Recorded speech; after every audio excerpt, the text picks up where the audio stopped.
உதயண்ணா வணக்கம். இப்போ தான் உங்கள் ஸ்பீச்சை பார்த்தேண்ணா. இன்றைக்கி வந்து தஞ்சாவூரில் வந்து பயங்கரமாக வந்து பேசியிருக்கிறீங்க, லென்த்தாக வந்து பேசியிருக்கிறீங்க. சரி, என்ன தான் பேசியிருக்கீங்க அப்படின்னு பார்த்தேன். உண்மையாலுமே உங்களை வந்து கமெண்ட் பண்ணணுங்கிற எண்ணமே இல்லை. ஆனால் ஒன்று பேசுனீங்க, என்னென்னா இந்த தண்ணி ஓடுறதை பற்றி பேசுனீங்க. நீங்கள் பேசிகிட்டு இருக்கிறப்ப வந்து பார்த்தீங்கன்னா கீழே உங்களுடைய பயங்கர பண்பட்ட தொண்டர்கள் 75 வருஷம் ஆலமரம்ல, அந்த ஆலமரத்தில் இருக்கிற கிளைகள், அற்புதமான கிளைகள் வந்து கீழே நின்று வந்து பார்த்தீங்கன்னா திருசாங்கிறான். என்ன அதுக்கு வந்து என்னென்னா, எங்கே தண்ணி ஓடுதோ இல்லையோ அங்கே தண்ணி ஓடுதுங்கிறீங்க. அடுத்து என்ன சொல்கிறீங்க? இல்லை நான் வந்து காவிரியை சொன்னேன் அப்படிங்கிறீங்க. ஆனால் அதோட உள்ளர்த்தம் என்னங்கிறது உலகத்துக்கே தெரியும்ண்ணா. அதை பாட்டு தான் கொஞ்சம் காண்டாய் தான் இந்த வீடியோவே போட வந்திருக்கிறேன். நான் கேட்குறது என்னென்னா, உண்மையாலுமே எல்லாமே நடிப்பு தானா? நீங்கள் பண்ணுற எல்லாமே நடிப்பு தானா? ஏன் இதை கேட்குறேன் அப்படின்னா, இப்போ விஜய் வந்து ஒரு ஸ்ட்ரேஞ்சர், உங்களுக்கு வந்து தெரியாத ஒருத்தர். அவர் வந்து இன்றைக்கி முதலமைச்சர் ஆகிட்டார். இல்லை வந்து விஜய் வந்து நீங்கள் ஆரம்ப கட்டத்திலேருந்தே எதிர்த்துருக்கிறீங்க, நீங்கள் வந்து பயங்கரமாக எதிர்த்தவர், நீங்கள் வெறுத்தவர் வந்து ஒரு முதலமைச்சர் ஆகிட்டார் அப்படின்னா, இன்றைக்கி நீங்கள் பண்ணுற இந்த ஹார்ஷான கமெண்ட்ஸ் எல்லாம் ஓகே, இது சொல்லப்போனால் டெரகேட்ரி, சரி விட்டுருங்க. கிட்டத்தட்ட 20 வருஷம் எங்கள் தளபதியை தாண்டியா, எங்கள் தளபதி யார் தெரியுமா அப்படின்ட்டுலாம் இருந்தீங்களேண்ணா, அது எல்லாமே நடிப்பண்ணா. அப்போது கம்ப்ளீட்டாக எல்லாமே வந்து பார்த்திங்கன்னா அவர் வந்து தனியாக கட்சி ஆரம்பித்தா நமக்கு பங்கம் வந்துடுமே அப்படின்ட்டு என்றைக்குமே வந்து பார்த்திங்கன்னா கீப் யுவர் எனிமீஸ் க்ளோசர் அப்படிங்கிற ஒரு விஷயம் இருக்கும். அதுக்காண்டி தான் அவரை பக்கத்துலேயே வச்சுக்கிட்டிங்களா? படம் பண்ணி வந்து இவருக்கு இது வெளியில் போனார்னா எங்கேயாவது கட்சி ஆரம்பித்தாருன்னா நம்ம தோற்று போயிடுவோம் அப்படின்னு அன்னைக்கே தெரிஞ்சு தான் பக்கத்துலேயே வச்சுக்கிட்டிங்களா என்ன? இதை அவர் கண்டுபிடிச்சி தான் வெளியில் வந்திருக்கார். உங்களுக்கு புரியுதாண்ணா? உங்களோட நட்பு போலிங்கிறத அவர் இப்படியே கண்டுபிடிச்சிட்டு அவர் வெளியில் வந்து கட்சி ஆரம்பித்து நீங்கள் ஜெயிச்சு முதலமைச்சராக இருந்திருக்காரு. இது உங்களுக்கு புரியுதா இல்லையா? அந்த நட்பு உண்மையாக இருந்தால் எவ்வளோ தான் பொலிட்டிக்கல் டிஃப்ரென்ஸ் இருக்கட்டும்னா அது இருக்கும். யாருக்கு தான் இல்லை சொல்லுங்கள்? சண்டை போடாததா? கலைஞரும் எம்ஜிஆரும் சண்டை போடாததா? இந்த மாதிரி எத்தனையோ சண்டைகள் இருக்குது. ஆனால் அந்த பேஸ் லெவலில் அவங்க 2 பேரும் விட்டு கொடுத்துக்கவே மாட்டாங்க. ரொம்ப போய் அண்டர் த பெல்ட்டை வந்து அடிக்கணும் அப்படின்னு நினைக்கவே மாட்டாங்க. இந்த மாதிரி கேடுகட்ட கேவலமான கமெண்ட்டை பாஸ் பண்ணவே மாட்டாங்க. அப்போ அதை பாஸ் பண்ணுறீங்க அப்படின்னா அந்த நட்பு முழுசாகவே வந்து பார்த்திங்கன்னா போலியாக இருந்திருக்குது. அந்த நட்பு வந்து ஓரளவுக்கு ஒரு 50% உண்மையாக இருந்தால் கூட நீங்கள் மற்றதெல்லாம் பேசுவீங்க. அரசியலாக நீங்கள் என்ன வேணால் பேசலாம். செயல்படாத முதலமைச்சர், தூங்கும் முதலமைச்சர், ரீல்ஸ் முதலமைச்சர், ரீல்ஸ் அமைச்சர் அப்படின்னு என்ன வேணால் பேசலாம். ஆனால் ஒருத்தன் ஒரு சம்மந்தமே இல்லாத ஒரு பர்சனல் விஷயத்தை வந்து பேசணுன்னு அதுக்கு வந்து கமெண்ட் உடனடியாக வந்து அப்படி ஸ்பான்டேனியஸாக கமெண்ட் வருதுன்னா, இதே மாதிரி ஒரு பர்சனல் கமெண்ட் பண்ணதுக்கு தானே சவுக்குங்கிற ஒருத்தரை வந்து அந்த பாடப்படுத்துனீங்க. அத்தனை கோபம் வந்துச்சுல்ல உங்களுக்கு? அவர் என்னென்ன பண்ணீங்க? கையை உடைச்சிங்க, வண்டியை விட்டு அடிச்சிங்க, வெளில வராத மாதிரி போட்டு கேஸ் மேலே கேஸாக போட்டிங்களண்ணா. அந்த கோவம் இருக்குன்னு தானே? அந்த பர்சனல் வாழ்க்கையை தொட்டால் அப்படி சுருன்னு நேரும் தானே? அவர் இன்றைக்கி முதலமைச்சர் விட்டுருங்க, உங்கள் நண்பருங்கிறீங்களே, அண்ணன் நீங்களே. ஆனால் நீங்கள் அண்ணன், நான் உங்கள் கூட பழகியிருக்கேன், எனக்கு உங்கள் ஒரு காலத்தில் ரொம்ப பிடிக்கும், இப்பவும் பிடிக்கும். என்ன தான் சொன்னாலும் ஒருத்தன் வந்து என்ன சொன்னாலும் சரி, எனக்கு கன்வின்ஸ் பண்ணதுனாலும் உங்களை பர்சனலாக ஒரு ரிமார்க் வைக்கவே மாட்டேன். நான் எங்கேயும் வைக்க மாட்டேன். நான் அரசியலாக பேசுவேன், பர்சனலாக பண்ணவே மாட்டேன். ஏன்னா அது அன்னைக்கு கொடுத்த அந்த நீங்கள் கொடுத்த அந்த இடத்திற்கு, அந்த நட்புக்கு, அந்த அன்புக்கு நம்ம தர ரெசிப்ரோகேஷன் அது. அப்போது அதையெல்லாம் உடச்சி தரம் தாழ்ந்து போகிறீங்க அப்படின்னா நட்பு அத்தனையும் போலி. உங்களுக்கு புரியுதாண்ணா? நீங்கள் ஏன் வீழ்ந்தீங்க அப்படின்னு உங்களுக்கு புரியுதா? நீங்கள் அதாவது இன்றைக்கி உட்காந்துட்டு வந்து பார்த்திங்கன்னா என்னமோ பயங்கர சாதனை பண்ணி டெல்டாக்கு பூரா தள்ளி எரிஞ்ச மாதிரி உட்காந்து பேசிகிட்டு இருக்கீங்க. உங்களுக்கு சிலதெல்லாம் ஞாபகப்படுத்தணும்னு நினைக்கிறேன். 2009 நினைக்கிறேன், இந்த மீத்தேன் ப்ராஜெக்ட் ஒன்று ஞாபகம் இருக்குதாண்ணா? அந்த மீத்தேன் ப்ராஜெக்ட் வந்து அன்றைக்கி இருக்கிற மத்திய அரசாங்கத்தை கூட இங்கே வந்து அந்த ப்ரிலிமினரி ஆராய்ச்சிக்கெல்லாம் வந்து யார் நான் சைன் போட்டது, யார் கோஹெட் கொடுத்தது? நீங்கள் தான் கொடுத்தீங்க. ஞாபகம் இருக்குங்களா? அன்றைக்கி அது எவ்வளோ எதிர்ப்பு வந்தது. உங்கள் ஆட்சி போனதுக்கு காரணமே கிட்டத்தட்ட அதுதான். டெல்டாலாம் பிடிங்கிட்டு போனதுக்கு 2011 வாஷ் அவுட் ஆனதுக்கு காரணமே அதுதான். டெல்டாவுடைய அப்படியே வந்து பார்த்திங்கன்னா அகண்ட காவிரி, அந்த காவிரியை போய் வந்து இப்படி பண்ணுறீங்களே, முதலமைச்சர் வாய் திறக்க மாட்டுறாரு அப்படிங்கிறீங்களே, அந்த டெல்டாவுக்கு நீங்கள் பண்ண நல்லது தான். என்ன சிறப்பு வேளாண் மண்டலமாக நீங்கள் அறிவிச்சிங்களா? அவர் வந்து எடப்பாடியை வந்து அறிவிச்சாருங்க. அவர் இருந்த வெறும் 4.5 வருஷ டேர்மில் அறிவிச்சிட்டு போயிட்டாருங்க. நீங்கள் 75 வருஷம் ஆலமரம், ஏன் அதை பண்ணவே இல்லை? ஏன் அந்த விவசாயிகளுக்கு அந்த நல்லதை உங்களுக்கு பண்ணணும்னு தோணவே இல்லை? எப்போ பார்த்தாலும் நான் டெல்டாக்காரன்ட்டு வந்து பார்த்திங்கன்னா கரும்பு தோட்டத்துக்குள்ளே வந்து காங்கிரீட் போட்டு நடந்து போகிறீங்கள, சந்தோஷம்தான். டெல்டாக்காரங்கிறப்ப அதெல்லாம் பண்ணியிருக்கலாம்லண்ணா, ஏன் அதை பண்ணவே இல்லை? கரூர் செந்தில் பாலாஜி வந்து பார்த்திங்கன்னா ஆட்சிக்கு வந்து அடுத்த அரை மணி நேரத்திலே நீங்கள் மாட்டு வண்டி விட்டு மணல் அள்ளிக்கலான்னு சொன்னார். அன்னைக்கு நீங்கள் டெல்டாக்காரனாக வந்து பொங்கி எழுந்திருந்தால் செந்தில் பாலாஜியை கூப்பிட்டு, யோ மணல் எடுத்தால் வந்து விவசாயிகளோட வாழ்வாதாரம் போயிடுறியா, அந்த தண்ணி தாயே அதை பிடிச்சி வைக்கும், மணல் தாயே அந்த தண்ணியை பிடிச்சி வைக்கும். எப்படியா நீ இப்படி பேசலாம்? ஒரு சட்டி மண்ணு கூட என் ஆட்சியில் வந்து நான் எடுக்க விட மாட்டேயா? மற்றதெல்லாம் விட்டுருங்க, இந்த 5 வருஷ பீரியடில் நான் சொல்கிறேன். உங்களுக்கு காட்டுட்டா, ஒரு 200 கேஸ் காட்டுட்டா, மணல் எடுத்தது, திருட்டு மணல் எடுத்தது, மண்ணை கடத்திட்டு போனது, மலையை கடத்திட்டு போனதெல்லாம் உங்களுக்கு காட்டுட்டேன் நான் இந்த 5 வருஷத்தில். என்னமோ ஆட்சியெல்லாம் வந்து பயங்கரமாக பண்ணி ஏதோ சிங்கப்பூராக வச்சுருந்த மாதிரியும் இவர் வந்துட்டு வந்து சொமாலியாவை மாத்திர மாதிரி பேசிகிட்டு இருக்கீங்கன்னா, அவர் ஏன் அந்த நல்லா வாயில் வந்துடும் அந்த கோவத்தில் பேசுகிறாரு? ஏன்னா அந்த கஜானாவையும் நீங்கள் ஆட்சி செய்த லட்சணத்தையும் பார்த்துட்டு தான் கோவம் வந்திருக்குது. இன்னொன்று சொல்லிட்டா, உங்களுக்கே கோவம் வந்தது. இது உண்மையா இல்லையா? சேகர்பாபு பார்த்து நீங்கள் சட்டமன்றத்தில் கோவப்படல சொல்லுங்கள், நான் உங்களுக்கு சாட்சி தரட்டா? உங்களுக்கு கோவப்பட்டீங்கன்னா ஆனால் உங்களுக்கே உங்கள் அமைச்சர்களே என்ன பண்ணியிருக்காங்கன்னு இப்போ நீங்கள் வந்து உட்காந்து கமெண்ட் பண்ணிகிட்டு இருக்கீங்க. என்னென்னா நீங்கள் இதில் இப்போ பண்ணியிருந்தீங்க பார்த்தேன் அந்த ஸ்பீச்சில். அதாவது சிடி விற்கும் ஒரு அமைச்சர், திருட்டு டிக்கெட் விற்கும் ஒரு அமைச்சர், அப்படி இப்படின்னது குண்டு கட்டையுடன் சுற்றும் அமைச்சர் அப்படின்ட்டு. ஓப்பன் ரவுடிசம் பண்ண எத்தனை அமைச்சர் உங்கள் ஆட்சியில் இருந்தா இல்லையா? ஆனால் உங்கள் கூடவே இருந்தவன்லாம் வந்து பார்த்தீங்கன்னா ஆஃபீஸ் போட்டு ஆட்டையை போட்டிருக்கான் லஞ்சம். அது உங்களுக்கு இப்போ தானே தெரியுது. உங்களுக்கு தெரிஞ்சுதா தெரியலையா? நீங்கள் ஆட்சியில் இருந்தீங்கள, நீங்கள் துணை முதல்வராக இருந்தீங்களா, உங்களுக்கு தெரிஞ்சுதா தெரியலையா? குறிஞ்சிலத்தில் இருந்தீங்களா, நீங்கள் உங்களுக்கு தெரிஞ்சுதா தெரியலையா? உங்களுக்கு எந்த இஷ்யூ பற்றி தெரியும்? இன்றைக்கி ஏதோ டெல்டா விவசாயிகளுக்கு பயங்கரமாக வந்து பார்த்தீங்கன்னா ஏதோ மாதத்துக்கு ஒரு தடவை போய் உட்காந்து விவசாயிகள் கூட மீட்டிங் போட்டு எல்லாமே பண்ண மாதிரி உட்காந்து பேசிகிட்டு இருக்கீங்கன்னா நான் கேட்குறேன். சரி, இப்போ நீங்கள் இருக்கீங்க, திமுக இப்போ இருக்குது சரியா, ஆட்சியில் இருக்குது, தண்ணி வரல, அவங்க உள்ள ஆமாம் அநியாயம் பண்ணுறான், என்ன பண்ணியிருப்பீங்க? கேஸ் போட்டிருப்பீங்க. அதை தாண்டி என்ன பண்ண முடியும் உங்களால்? நான் கேட்குறேன். ஏன் இதை கேட்குறோம் அப்படின்னா, நீங்கள் அந்தளவுக்கு சொன்னதெல்லாம் செஞ்சுருந்தீங்கன்னா திமுக இருந்தால் அதை செம்மையாக பண்ணியிருக்குண்டா அப்படின்னு சொல்லுவோம் நாங்கள். 2019 உட்காந்துட்டு வந்து நீட்டு நான் பாடுறா, நீங்கள் தானே சொன்னீங்க பாடுறா, 21 வந்தேன்னா பாடுறா நீட்டை என்ன பண்ணுறேன் அப்படின்ட்டு ஒன்றுமே பண்ணலையேண்ணா நீங்கள். அப்போ நீங்கள் காவிரிக்கு மட்டும் என்ன பண்ணியிருக்க போகிறீங்க? அன்னைக்கு உங்களுக்கு இயற்கை வந்து கை கொடுத்து வறட்சி இல்லாமல் வச்சிருந்துச்சு, தப்பிச்சிங்க. இல்லைன்னா என்னென்ன பண்ணியிருப்பீங்க நீங்கள்? வாட்டர் மேனேஜ்மெண்ட் பற்றி உங்களுக்கு என்ன தெரியும் நான் கேட்குறேன். வாட்டர் மேனேஜ்மெண்ட்டு தானே நான் இதெல்லாமே. வாட்டர் மேனேஜ்மெண்ட்டில் நீங்கள் 0 அப்படிங்கிறதுக்கு ரொம்ப சிம்பிள். இந்த சென்னையில் மழைநீர் வடிகால் போட்டிருக்கீங்களே அதே உங்களுக்கு பத்தாது. எக்ஸாம்பிள், அத்தனை வடிகால் போட்டுட்டு வருஷம் உட்காந்து 70% முடிஞ்சது, 80% முடிஞ்சது, 90% முடிஞ்சதுன்ட்டு கடைசியில் எல்லாம் மதுட்டு நின்று இருந்துச்சுல்ல. அந்த ஒரு சாம்பிள் போதாது நீங்கள் வாட்டர் மேனேஜ்மெண்ட் என்ன பண்ணீங்க அப்படின்ட்டு. ஐயா ஸ்டாலின் வந்து பார்த்தீங்கன்னா பாலம் கட்டினார், திட்டம் போட்டார். ஐயா ஸ்டாலின் மெட்ரோ போட்டார். என்ன வீட்டு காசுலேயே போட்டீங்க இல்லை திமுக அறக்கட்டளையிலேருந்து காசு எடுத்து போட்டிங்களா? எங்கள் வரிப்பணம் தலைவா, எங்களை வச்சு அடமானம் வச்சது நீங்கள். எல்லா வங்கிகள்லையும் அடமானம் வச்சு உலகத்துக்கிட்டே வந்து கடன் வாங்கி உட்காந்து பண்ணது. அந்த ப்ராஜெக்டை ஒழுங்காக பண்ணிங்களா? இந்த மெட்ரோ ப்ராஜெக்ட்லாம் நடந்துட்டு இருக்குது. இந்த 4.5 வருஷம் சென்னைக்கார ஒவ்வொருத்தரும் ஏன் சென்னையில் வந்து உங்களுக்கு அப்படி வந்து காலி பண்ணி தூக்கி வீசினாங்க சென்னை மக்கள்? ஒரு இன்ஃப்ராஸ்ட்ரக்சர் ப்ராஜெக்ட் சென்னையில் கரெக்டாக பண்ணியிருப்பீங்களாண்ணா நான் கேட்குறேன். அந்த சென்னை மெட்ரோவில் அந்த மெட்ரோ போட்டிருக்காங்களா, அந்த போரூர் ரோடு, ஆர்காட் ரோடு, என்றைக்காவது போய் பார்த்துருக்கீங்களா? ஒரு சாதாரண ஆள் பைக்கில் போகிறவன் இப்போ தான் கிளியர் ஆகுது. அந்த 4.5 வருஷம் என்ன பாடுபட்டான்னு உங்களுக்கு தெரியுங்களா? அதை சரியாக பண்ணாங்களா? அதை யாராவது உட்காந்து பொறுப்பாக பார்த்தானா? அந்த வெட்டப்பட்ட குளியலில் கார் விழுந்து செத்துருக்கான், எடுத்து காமிட்டுங்களா உங்களுக்கு நியூஸ் ஒவ்வொன்றா என்னென்னன்ட்டு? அப்போ என்னமோ எல்லா திட்டமும் பக்காவாக பண்ண மாதிரியுமே பண்ணி முடிச்சோடனே பார்த்தீங்களா எங்கள் திட்டம் தான் அவர் ஆய்வு பண்ணுறாரு.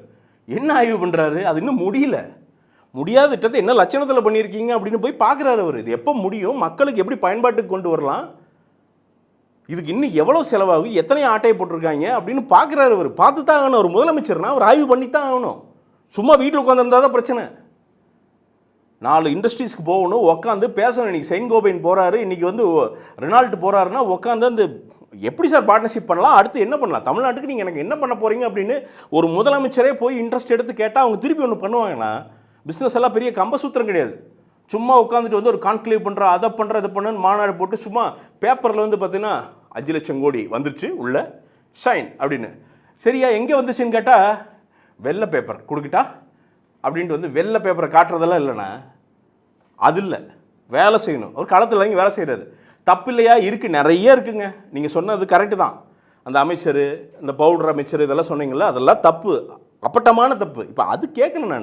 நான் என்ன கேட்குறேன்னா, நீங்கள் எதிர்க்கட்சி தலைவர், நீங்கள் ஒன்றும் ரேண்டம் கிடையாது, நீங்கள் சீமான் கிடையாது, கரெக்டாக? நீங்கள் எதிர்க்கட்சி தலைவர், நீங்கள் 40 சீட்டுக்கு மேலே ஜெயிச்சிருக்கிறீங்க. எனக்கு அண்ணாமலை மேலே அரசியல் அவர் வந்து அரசியல் வந்த வழி மேலே எனக்கு 1000 கமெண்ட்ஸ் இருக்குது. ஆனால் அவர் இந்த ஸ்டேட்டோட ஆட்சியை பிடிக்கணும்னு நினைக்கிறாரு. அதுக்கு ஒரு சின்சியர் அட்டெம்ப்ட் ஒன்று எடுக்கிறார். ஒரு தூத்துக்குடி போகிறார், போயிட்டு யங்ஸ்டர்ஸ் எல்லாம் ஆர்கனைஸ் பண்ணுறாரு. ஒரு குப்பையை வந்து அள்ளுறதுக்கும் ஒரு அவேர்னஸ் கிரியேட் பண்ணுறாரு. தண்ணீர் பிரச்சனை எப்படி வரப்போகுது, 2050 எந்தெந்த இதில் வந்து வறட்சி இருக்கும், அதுக்கு வந்து நம்ம இப்போயே எப்படி ப்ரிப்பேர் பண்ணணும் அப்படிங்கிற சயின்டிஃபிக்காக டேட்டாவை ரிலீஸ் பண்ணி அதுக்கு நாம் என்ன பண்ணலான்னு ஒரு டிஸ்கஷன் வந்து ட்ரை பண்ணுறாரு. அது வருது, ஃபெயில் ஆகுது, அது வேறு. ஆனால் முயற்சி பண்ணுற அப்படி. அப்போது அவரை பார்ப்பாங்களா இல்லை நீங்கள் சித்தாந்தம்லாம் விட்டுருங்க. இன்றைக்கெல்லாம் வந்து என்னென்னா சித்தாந்தமெல்லாம் எவனும் பார்க்குறதே கிடையாதுங்க. டெலிவரி கவர்னன்ஸ், இவன் வந்து நமக்கு நல்லது பண்ணுவானா இல்லையா, அவன் லெஃப்ட் ரைட் எவனோ வந்துட்டு போகிறான், நல்லது பண்ணுவானா இல்லையா அதை மட்டும் தான் பார்க்குறான். இப்போ நீங்கள் கிட்டத்தட்ட 50 எம்எல்ஏ வச்சுருக்கிறீங்க. என்ன பண்ணிகிட்டு இருக்கிறீங்க? ட்விட்டரில் ட்ரோல் குரூப் மாதிரி பண்ணிகிட்டு இருக்கீங்க. நீங்கள் இளைஞரணியோட தலைவர் அப்படின்னு. இளைஞரணி என்ன திரிசான்னு கத்துற வந்தால் இளைஞரணியா? அந்த லட்சணத்தில் தான் இருக்கானா? எல்லாம் சிவாஜி கிருஷ்ணமூர்த்தியாக தான் கீழே நிற்கிறானா? ஏன் அவன் ஒரு பண்பட்டு ஒரு கான்வர்சேஷன் உங்களால் பண்ண முடியாது? அப்படி தான் அவன் தொண்டனா இல்லை தக்கா கேட்குறேன் நான். எப்படி வளர்த்துருக்கீங்க அவனை? சரி, 40 சொச்சம் எம்எல்ஏ வந்து ஜெயிச்சிருக்கிறீங்க இன்றைக்கி தனியாக இண்டிவிஜுவல்ஸாக. அந்த 40 சொச்சம் எம்எல்ஏஸ் வந்து இன்றைக்கி பொதுமக்கள்கிட்ட இங்கே பாருங்கள், இந்த தாவேக்கு எம்எல்ஏலாம் பாருங்கள் ஒன்றுமே பண்ணல, நாங்கள் 75 வருஷம் ஆலமரம் இதெல்லாம் டெலிவரி பண்ணியிருக்கோங்க, நாங்கள் இத்தனைக்கும் எதிர்க்கட்சி எம்எல்ஏ, ஆனால் என் தொகுதிக்கு என்னென்னலாம் என் எம்எல்ஏ பண்ணியிருக்காங்க பாருன்னு ஒரு ப்ராக்ரஸ் ரிப்போர்ட் சப்மிட் பண்ணுறக்கோ அது ஒரு அட்டம்ப்டாக எடுத்துடுவீங்களா நீங்கள்? நான் கேட்குறேன். உட்கார்றது, கல்யாணம் மண்டபத்துக்கு போகிறது, ட்ரோல் பண்ணுறது, உட்காந்துட்டு இல்லாட்டி நீலிக்கண்ணீர் வடிக்கிறது, இல்லை ட்ரோல் பண்ணுறது, சட்டமன்றத்துக்கு போகிறது, ட்ரோல் பண்ணுறது. இந்த ட்ரோல் பண்ணுறதுக்கு தான் உங்களை வந்து எதிர்க்கட்சி தலைவராக வந்து உட்கார வச்சுருக்காங்களாண்ணா? குருவி சாகுபடி அத்தனை லட்சத்திலிருந்து இத்தனை லட்சம் குறைந்து விட்டது, 6 லட்சத்திலிருந்து 1.5 லட்சம். அதே பேப்பரை பற்றி தானே பிடிக்கிறீங்க. உங்களுக்கு குருவி சாகுபடி எப்படி இருக்குன்னு தெரியுமா? நான் கேட்குறேன். நான் எத்தனை மீட்டிங் நான் பர்சனலாக போய் உட்காந்து ஃபார்மர்ஸ் கிட்ட எவ்வளோ மீட்டிங் நீங்கள் அந்த 5 வருஷத்தில் ஒரு துணை முதல்வராக பண்ணியிருக்கீங்க? துணை முதல்வர் ஆனதுலேருந்து நான் கேட்குறேன். நான் நடந்தாய் வாழித்த காவேரின்னு ஒரு திட்டம் இருக்குது, அது தெரியுமா உங்களுக்கு? அப்படி ஒரு திட்டம் இருந்துச்சு, அது தெரியுமா உங்களுக்கு? மத்திய அரசு ஃபண்டு பண்ணுறேன்னு நின்றுச்சு. எல்லா ஆறுகளையும் தூய்மைப்படுத்தி இன்றைக்கி வந்து எல்லா விவசாயிகளுக்கும், முக்கியமாக டெல்டா விவசாயிகளுக்கு வந்து பார்த்திங்கன்னா சுத்தமான தண்ணீரை கொண்டு போய் சேர்க்கறதுக்கான அட்டகாசமான திட்டம். நொன்றியம் குன்றியன்னு உட்காந்துருக்காட்டிக்கு அதை விட்டுட்டான், போங்கடா டே அப்படின்னு விட்டான். இல்லைன்னா ஆற்று தண்ணி சுத்தமாக்கி ப்ராசஸ் ஆக்கி அழகாக கொண்டு போகிறதுக்கு ஒரு பெரிய திட்டம் சென்ட்ரல் கவர்மெண்ட்டோட ஃபண்டிங்கோடு நமக்கு வந்திருக்கும். நம்மளும் போடுவான், அவனும் காசு போடுவான். அது என்னென்னா தெரியுமாண்ணா? ஐயா எடப்பாடி பேசினார், அவர் கொஞ்சம் பேசிக் விவசாயம் தெரியும். அவர் 4.5 வருஷம் எடப்பாடியை கட்டின அணையில் ஒரு 20% கட்டியிருப்பீங்களா? தடுப்பணை நான் சொல்கிறேன். நான் எங்கள் டேட்டா கொடுங்க. நிமல் ராகவன் ஒருத்தர் இருக்கார், குளங்கள்லாம் வெட்டி தூர்வாரி வாலண்டியராக உள்ளே பண்ணிகிட்டு இருப்பார். உங்கள் அந்த டெல்டா ரீஜனில் உங்கள் ஆளுக பண்ண குடைச்சலில் ஒரு குளம் தூர்வாருக்கு என்ன பாடுபட்டார் தெரியுங்களா? உங்கள் ஆட்சியில் எடுத்து உங்களுக்கு காமிக்கிட்டுங்களா? அழுவர், 2 வாரத்துக்கு ஒரு தாட்டு அழுவர். ஐயோ தூர்வாட முடியல, என்ன டார்ச்சர் பண்ணுறானுங்க அழுவர். நீங்கள் டெல்டா விவசாயிகளை காத்த லட்சணம் அதுதானா? நீங்கள் எலக்ட்ரிசிட்டி கொடுத்தீங்கல்ல, இதெல்லாம் கேட்டு பாருங்கள், இதெல்லாம் பிரச்சனை இருக்குது, உங்களுக்கு தெரியாது, அதனால் சொல்கிறேன். இந்த எலக்ட்ரிசிட்டி கொடுத்த லட்சணத்தில் ஃப்ளக்சுவேட் ஆகிற அந்த லோ குவாலிட்டி எலக்ட்ரிசிட்டி கொடுத்து மோட்டர் பூரா காயில் போயிடுச்சு. அதுக்கு பல்லாயிரம் கோடி ரூபா தேவைப்பட்டுச்சு. அது எப்படி சால்வ் பண்ணுறதுன்னு தெரியாமல் உட்காந்து ஒரு எதிர்க்கட்சி தலைவர், அப்போ வந்து எதிர்க்கட்சி தலைவர் எடப்பாடியை வந்து உட்காந்து ஒரு மீட்டிங் போட்டார். அந்த பிரச்சனையாவது என்னென்னு உங்களுக்கு தெரியுமா? ஆனால் பேப்பரை பார்த்து படிச்சுட்டு இருக்கிறீங்கன்னா எவனோ ஒரு டேட்டா கொடுக்குறான், அதை உட்காந்து படிச்சுக்கிட்டு இருக்கீங்க நீங்கள். அதர்வைஸ் உங்களுக்கு இன்னும் ஓன் நாலேஜ் அங்கே ஒன்றுமே இல்லைண்ணா. என்ன பேசிகிட்டு இருக்கீங்க நீங்கள்? தக்கு மாதிரி உக்காந்துக்கிட்டு என்னன்னா லாயல்ட்டி நான் கேட்குறேன். என்னன்னா அப்படி ஆட்சி பண்ணீங்க? அப்புறம் யாரோ எவனே தெரியாதவன்லாம் அமைச்சர் கூட போகிறான். ஆனால் உங்கள் சர்க்கிள் இருக்கிறாங்க ஒரே காரணத்துக்காண்டி எவன்லாம் இந்த தமிழ்நாட்டை கண்ட்ரோல் பண்ணான் தெரியுமாண்ணா இந்த 5 வருஷம்? உங்கள் பேரை சொல்லிக்கிட்டு உங்களுக்கு தெரியாதாண்ணா அவன் யாருன்னு? நிழல் உலகம் உக்காந்துக்கிட்டு என்னென்ன பண்ணானுங்கண்ணே சொல்லுங்கள்.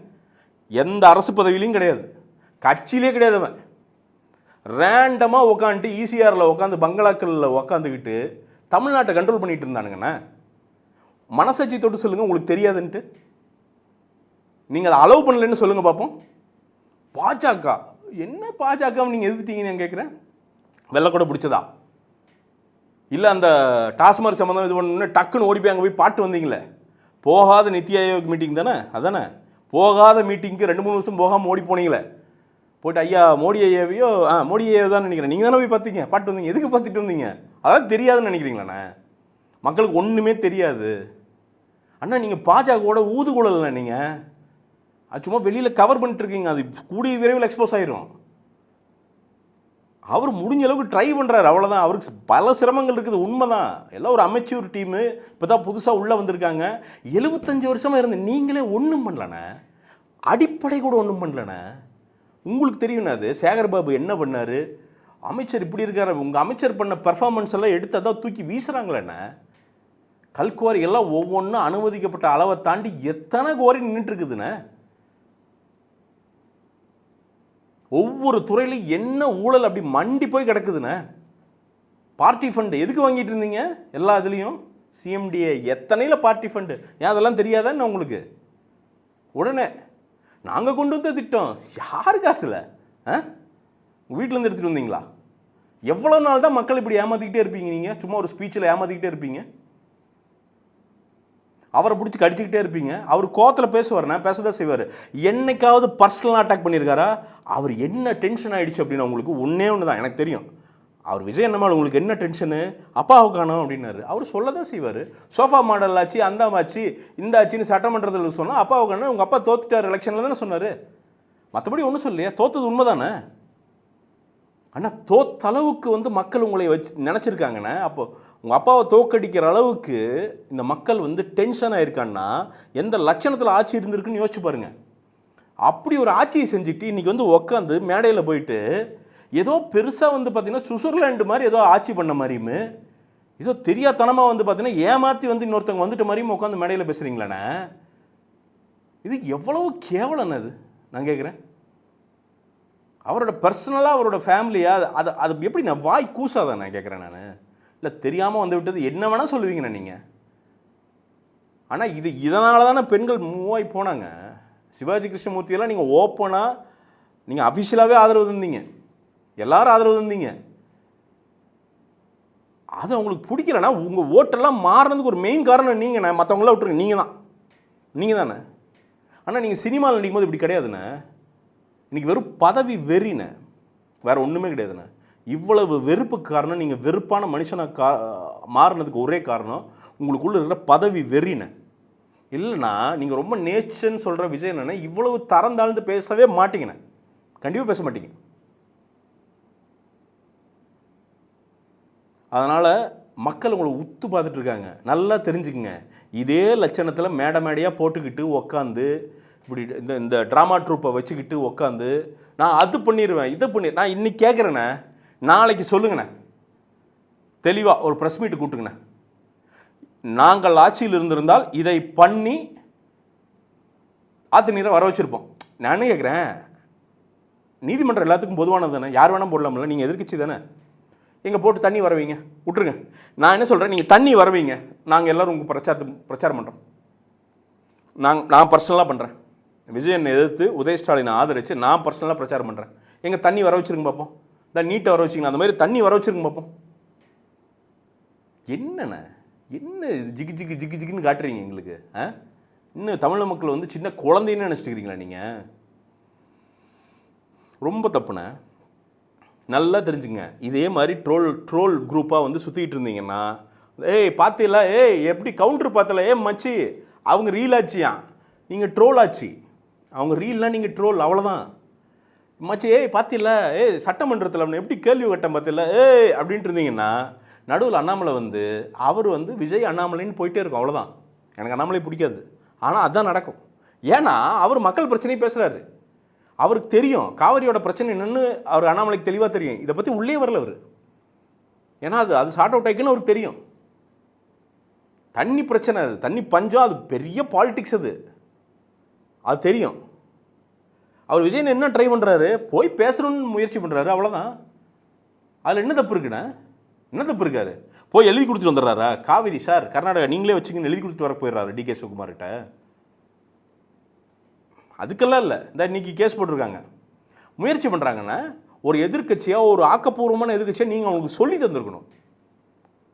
உள்ளே வந்து திரைமறைவில் சொல்லி தந்து முன்னாடி நின்று கைப்பிடிச்சி கூட்டிகிட்டு போயிட்டு மேடையில் வந்து பேசுகிறீங்கன்னா நீங்கள் சரியான எதிர்க்கட்சினே. ட்ரோல் குரூப் மாதிரி உட்காந்து பெக்கன்னு சிரிச்சுக்கிட்டு உட்காந்து என்னென்ன பேசிகிட்டு இருக்கீங்க நீங்கள்? தெளிவில்லாத பேச்சு என்னென்ன அது? பேட்ண்ணே, மாற்றிக்குங்கண்ணே. இன்னொரு வீடியோவில் சந்திப்போம். வணக்கம்.